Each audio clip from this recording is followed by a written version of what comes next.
হাসিনা নিজে ইন্ডিয়া পলায়, বাংলাদেশে চট করে ঢুকে পড়ার খায়েশ করে, বাংলাদেশে আবার ক্ষমতায় আসার খায়েশ করে, বলে সে ক্ষমতায় আসবে। কিন্তু তার আন্ডা বাচ্চা বাংলাদেশে ফেরার দুঃস্বপ্ন দেখে না, কোনোদিন ফিরবেও না। এখন যারা হাসিনা চট করে ঢুকে পড়বে বলে গাল গল্প করতেছে, আশায় আশা আছে আওয়ামী লীগ আবার ফিরে আসবে, ভয়ঙ্করভাবে ফিরে আসবে, তারা হয়তো নিজেরাও জানে বাংলাদেশের মানুষের চোখে আওয়ামী লীগ এখন অতীত, একটা ফুরায় যাওয়া অধ্যায়। ১৯৭১ সালে জয় শব্দটা দিয়ে আওয়ামী লীগের অনাগত বিজয়ের স্বপ্ন দেখছিল হাসিনা। যেই হাসিনা বলতো আমার বাবা দেশ স্বাধীন করে দিয়ে গেছে, সেই হাসিনার বাপের নাতি তার নানার স্বাধীন করে যাওয়া দেশ ত্যাগ করে যখন জমিদারি চলে যায়। স্ট্যালিনের নাতনি এখন অ্যান্টিক দোকান চালায়, কুশ্চেবের নাতির পোলা এখন নিউ ইয়র্কে ক্লাস নেয়, আর জয় সে এখন ফ্রিল্যান্স ডেমোক্র্যাট, আর হাসিনা মোদির কোলে।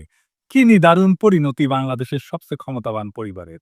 হাসিনার নাতনিকেও একদিন এক অন্ধকার গলিতে ঝালমুড়ি বেচতে হবে, লুটের টাকা বেশি দিন থাকে না। হাসিনা তারেক রহমানকে উদ্দেশ্য করে বলছিল, সাহস থাকলে বাংলাদেশে ফিরে আয়, আমরা একটু দেখি। মাতারি হাসিনা, তোর সাহস থাকলে বাংলাদেশে ফিরে আয়, পোলারে নিয়া আমরা একটু দেখি।